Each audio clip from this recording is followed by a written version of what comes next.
Hello everybody, this is Michael and Amanda. We are playing the game Inside from the developers Playdead. Who also created Limbo. Limbo is one of our favorite games. We played it on the Xbox 360. We're super excited to hear that they had a new game out. We've already been through it all the way, but we loved it so much we wanted to try and record one of these videos just to show you guys what it's like. Not that we think that we're going to make it through a second time, but this will be enough to sort of show off the experience. So we start here in a dark forest and no sign of what we're supposed to be doing.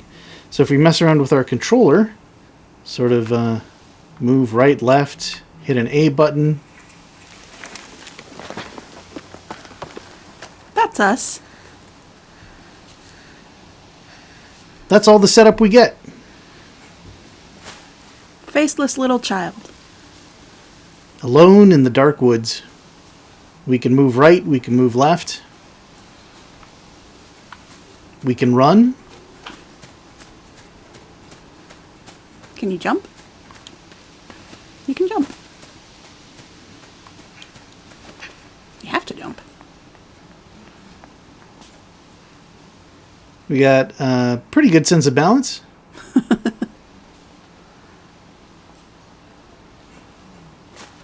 How old would you say this kid is? 10?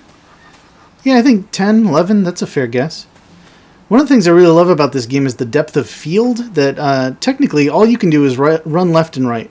But you never get the impression that you're just on a Super Mario style plane because you brush past plants.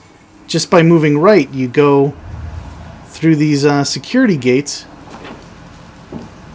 and there's stuff going on in the background that makes us get all sneaky. Now I haven't had to hit a button. He just crouches on his own in response to this truck. What does he know about the truck that we don't? With very small cues, this development house helps build the narrative up. I think it's really fascinating and well done how they've put this together. So okay, the truck has moved on. What's that lump in the back that's got a light in the middle? There's a human figure somewhere back there.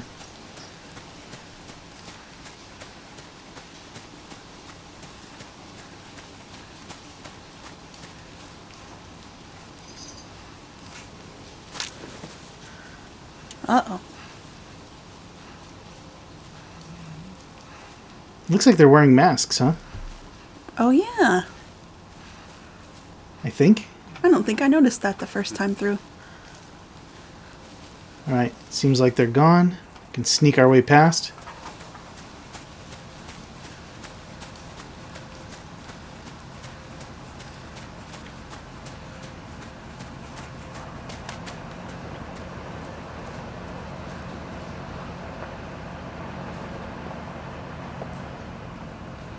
It's probably the same truck we saw before. Yeah.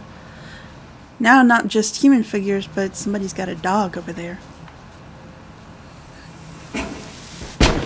So with the B button, we can actually interact with things. It doesn't actually teach us to do that. I just remembered that from Limbo. Up! This is a very athletic little kid. I think if I had tried to make a jump like that when I was 10, I would have hurt myself.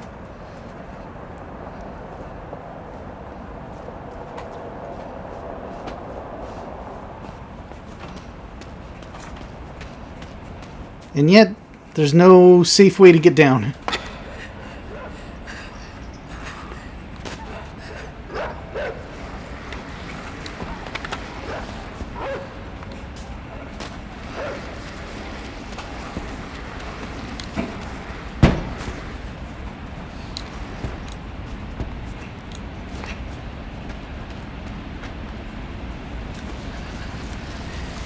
Even though this kid doesn't talk, and spoilers, will never talk, there's still some voice acting going on because you hear the kid breathing and making little noises. And there's a dog after us. And there's a dog after us.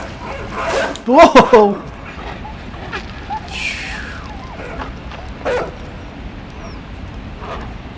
Bye, doggy. Bad dog.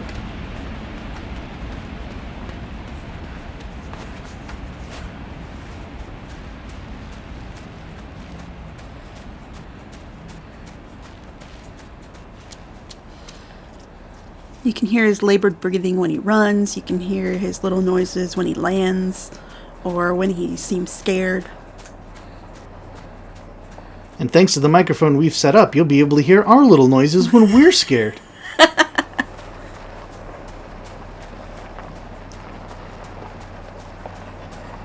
Oh, shit.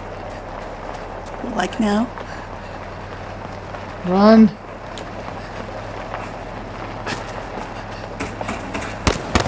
Up. They got me.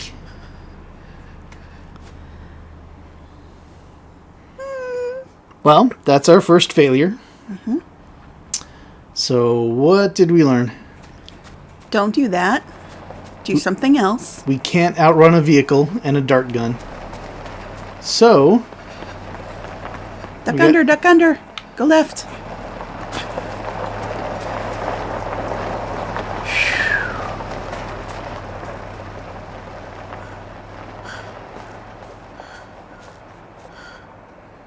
So much is communicated by just his breathing. And posture. Yeah. The animation of the main character is really important. I mean, part of the reason that you feel like he's in danger is because he moves like a real kid. He stumbles, he loses his footing. You get nervous for him automatically.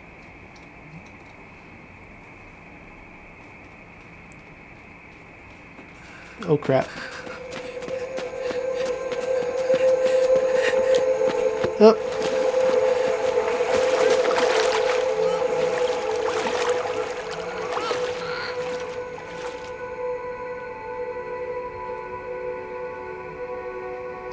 Let's try that again.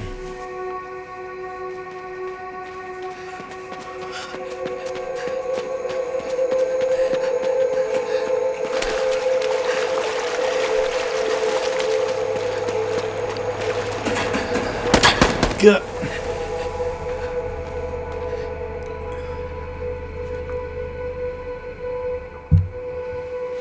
So in this way, the game teaches you, hopefully one puzzle at a time, how to get your way through the level.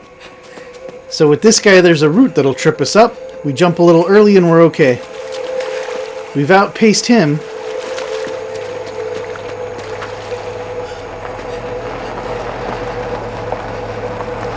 And we have to let the truck pass and lose our lead in the foot race.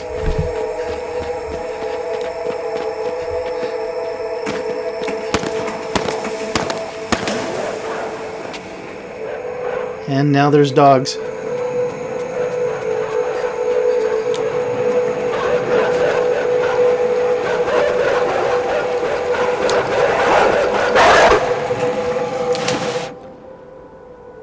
I love the way the sound just falls away there.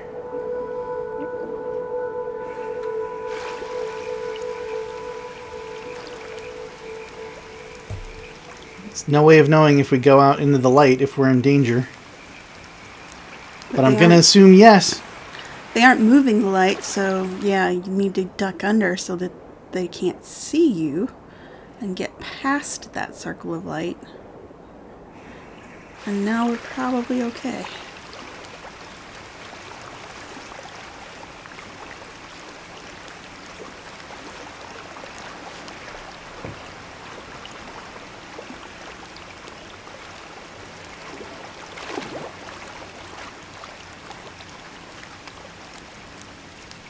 Dead pigs.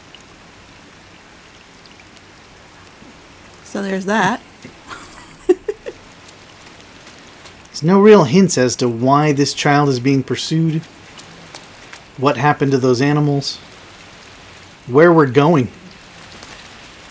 All we know is that we're trying to stay alive. It's the barest minimum amount of conflict that you need to keep the game going. Just the economy is so brilliant. And again, here they make fantastic use of the depth of field. You're just controlling right and left, but because they've put things at so many different depths, you never feel limited.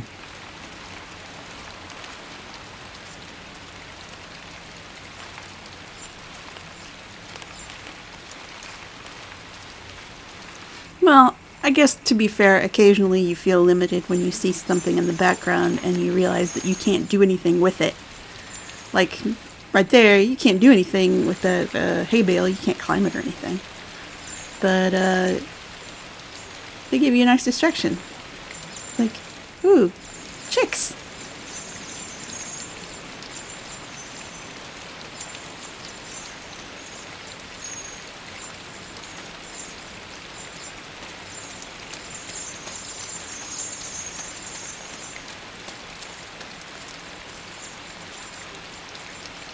Yep. You get distracted by signs of young life just to provide a counterbalance to giant mounds of death.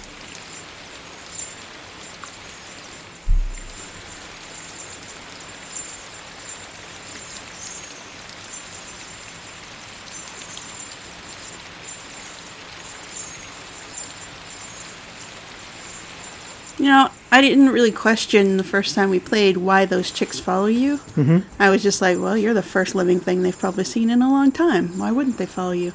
But they're probably hoping that you will feed them. Now I feel a little bad because you don't have any food for them.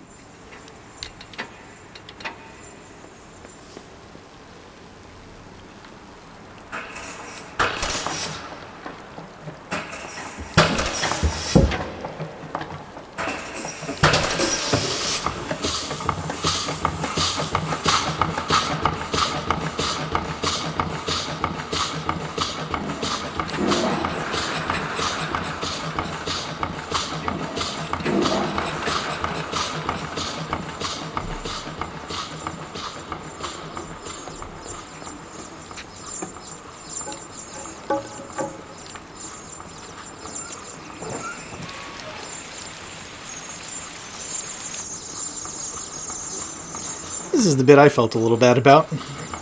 Once I solved what this was supposed to be doing.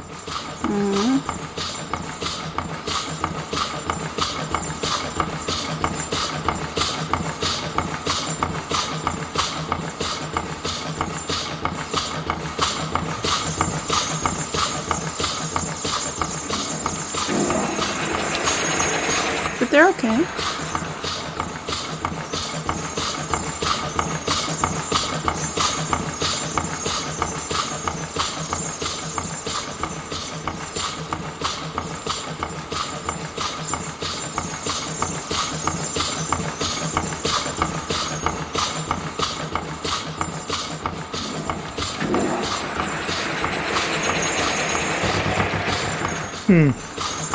How did I manage to get a whole bunch of them?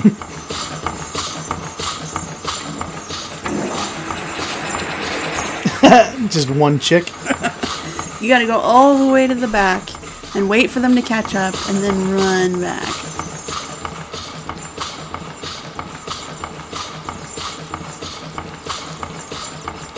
Maybe jump over them even. So that they stay together, so that they're in a bunch. So go back here, let them gather. Jump over. You know, they still don't kind of stay together, but...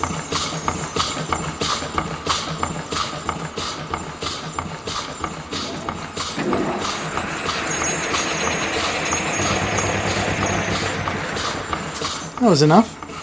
There we go.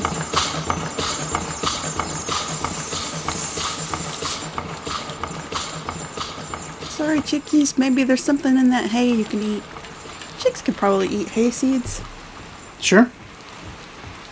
And they have a roof. They're better off than they were before. Right. Just keep telling yourself that. I'm gonna keep telling myself that. Ugh.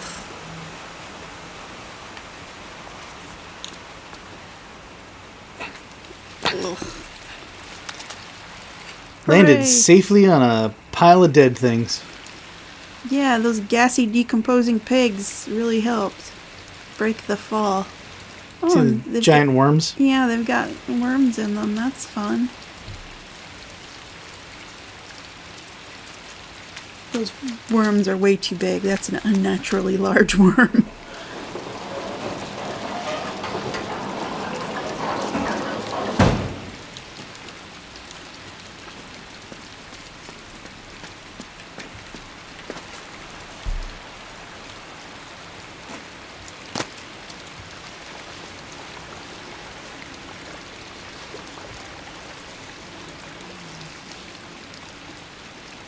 Ugh.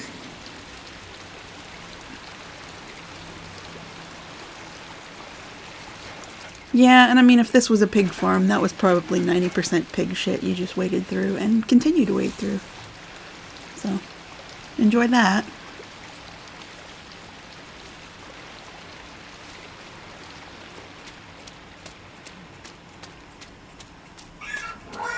Ah!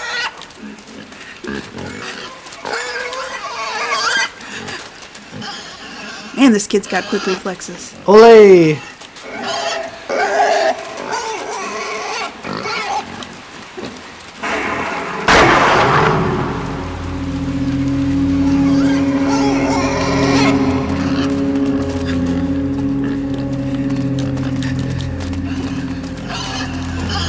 Look!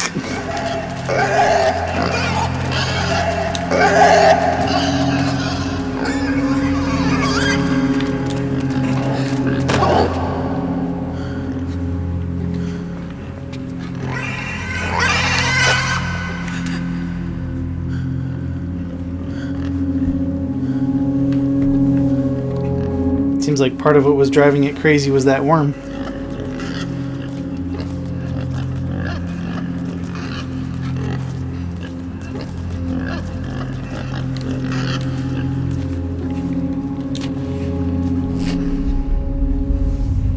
And here's where things start getting really weird.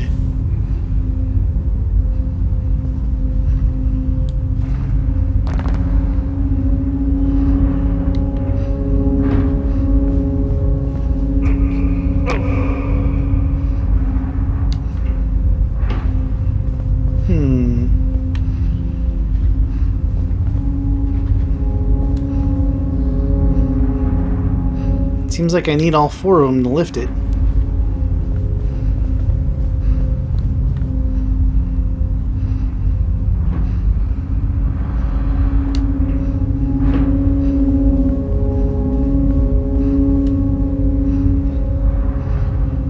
But how do I get all four of them together? It doesn't help that I solved this once.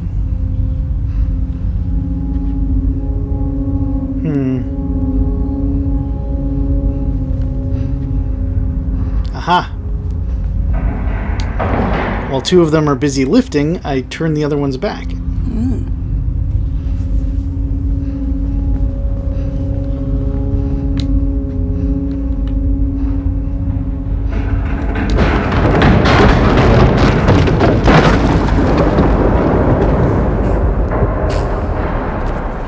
Thanks, guys. What I really like about this is that you get story development through puzzle mechanics. It's like, now you know that there's something going on with mind control because you've been asked to solve a puzzle using mind control. Like, the pig was mind controlled by the worm, the people are mind controlled by the helmet.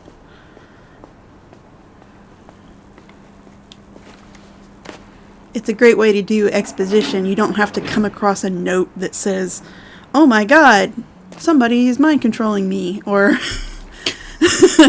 or like run into a scientist who says, "I'll tell you what's going on. Mind control." Mm-hmm. You figure it out at the same time that you're figuring out how to solve puzzles.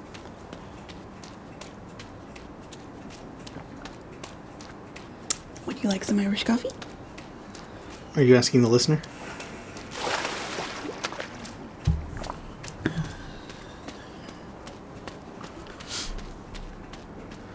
And of course, mind control is always an interesting theme for a video game because you are, in a sense, mind controlling your little guy here.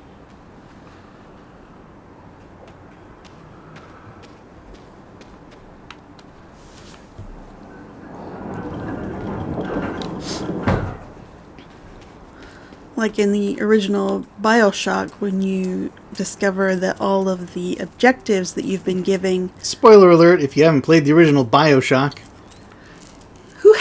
Who doesn't know this by now if they're interested in games at all? And if they aren't interested in games, they're never going to play BioShock. Alright, just wanted to throw that warning out there. Alright. In the original BioShock, you play it like a normal video game, you're given objectives that you try to achieve. Other characters, particularly one character, give you instructions on how to help the situation that you're in and how to escape where you're at that you don't want to be. And you discover at the end that they've been using post-hypnotic suggestion to control you so that you have to do those things. And the character might not have been inclined to obey all those things, but you as the player were unwittingly like colluding in this control of the character.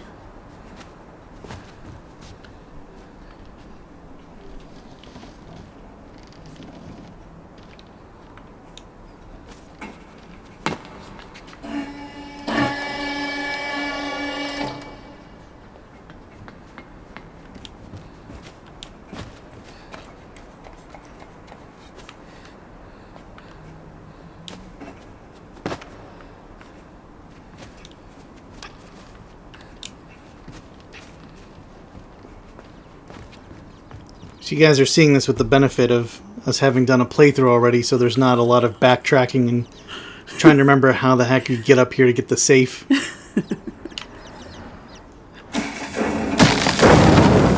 And we skipped dying on that, which got us last time we played.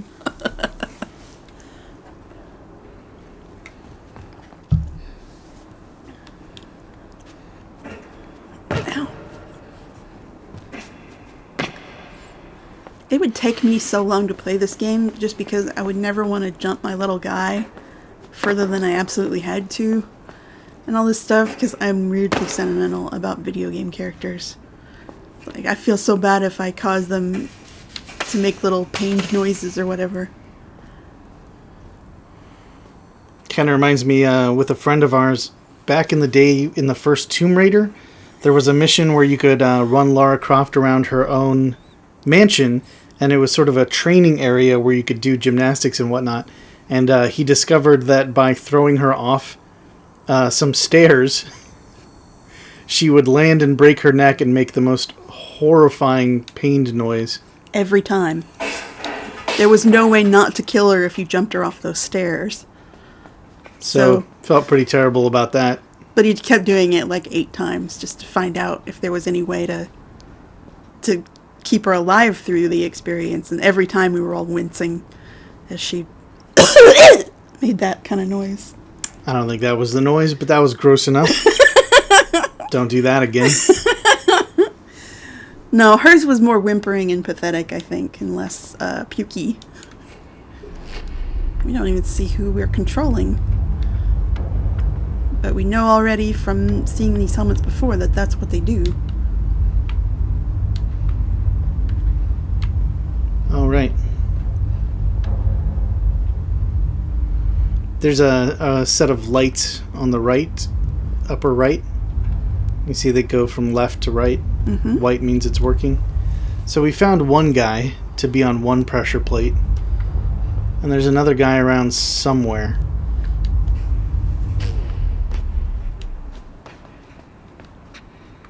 Can't get through that door.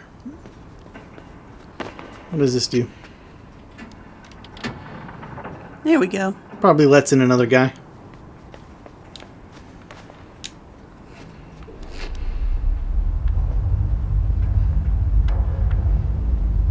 No? Oh, there he comes. Okay. How do we...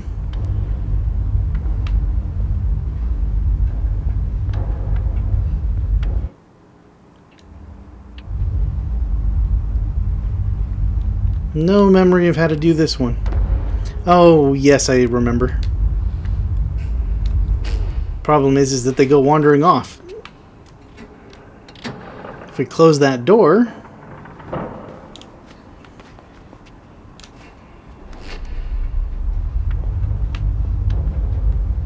Okay.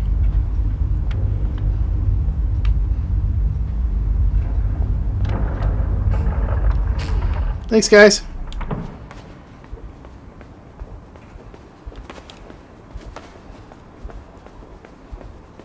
I think that it's also smart that the hero or protagonist, main character here, is a kid, not just because I think it helps you invest immediately in the well-being of the character, because you are immediately like, oh gosh, protect this kid from these horrible threats.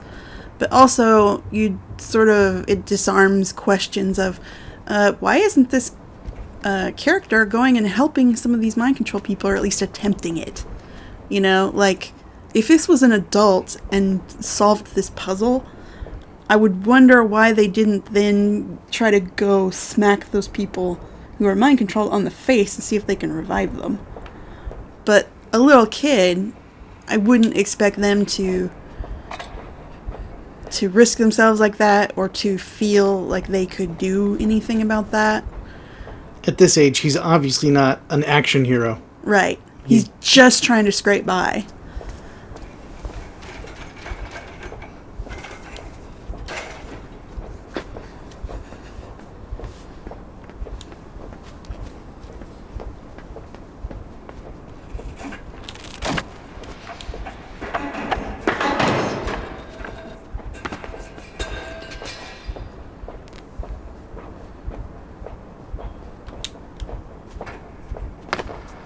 Almost missed that jump. Yeah, the pinwheeling arms as he lands is another one of those touches of animation that makes you worry about the character, even when you've managed to successfully land him. I think we're just about to one of my favorite early parts in the game. So we're going to at least get through the next scene before we wrap it up. I also really like this mechanic where you have to grab many times and pull in one direction to pry your way through a door until you can squeeze under.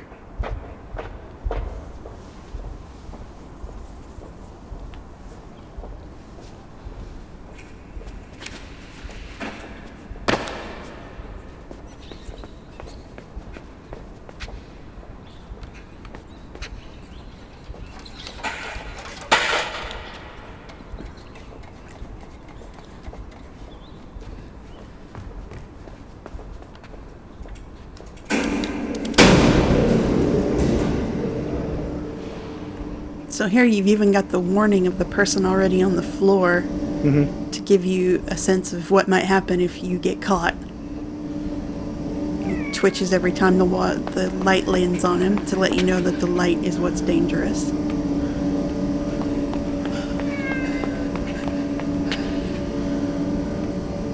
Even our cat is getting nervous. Don't!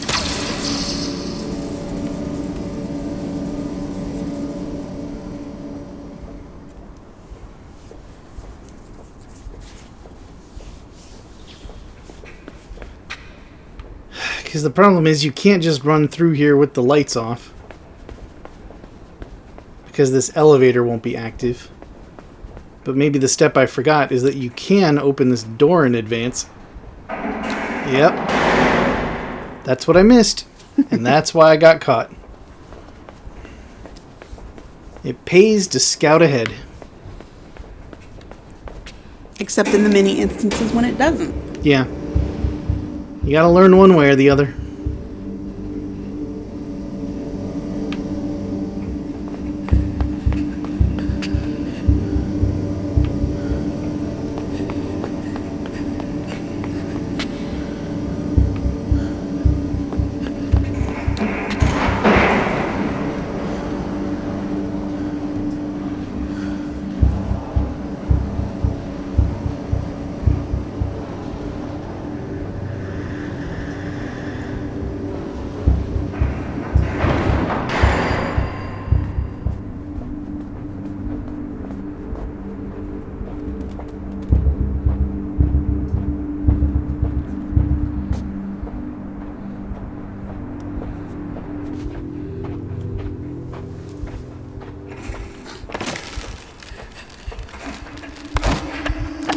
I love that bit.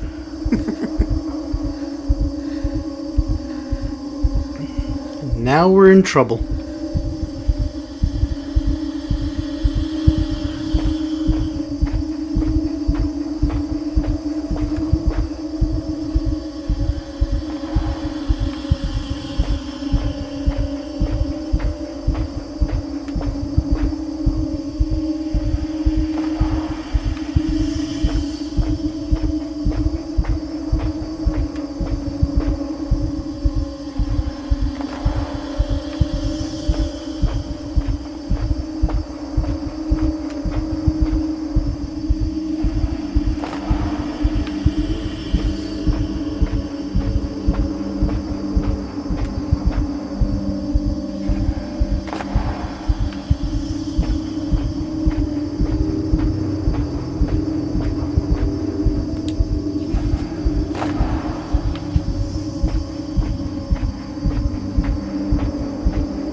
Oh!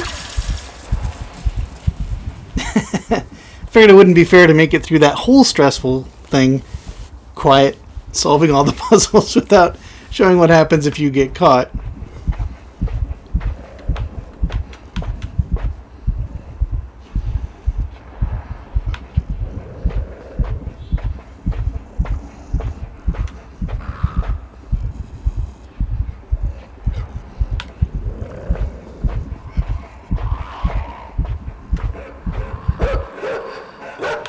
Oh, time to go.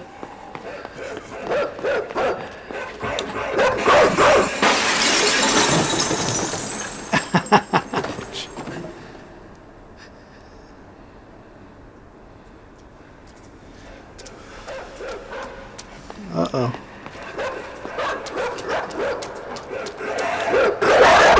We were not moving fast enough. Oh.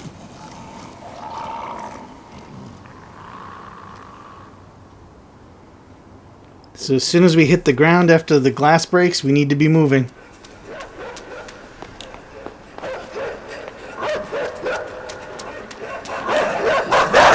Do we? There's got to be some way to not get eaten by a dog. What do you suggest?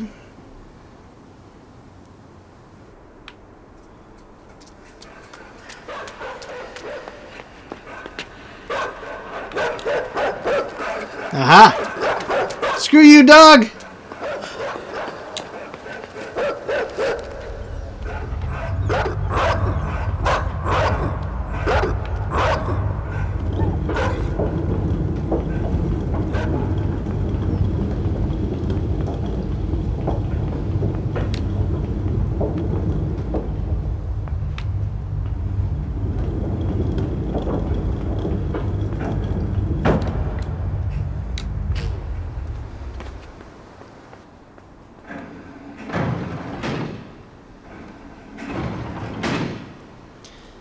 Well, there's another pressure plate puzzle.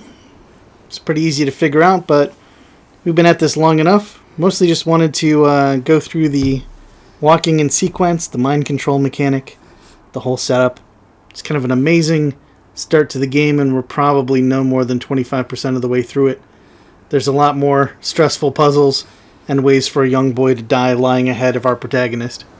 If you like it, leave us a comment. Let us know. We can record more of these if you want to see more of the game. Or we'll do it with some other stuff.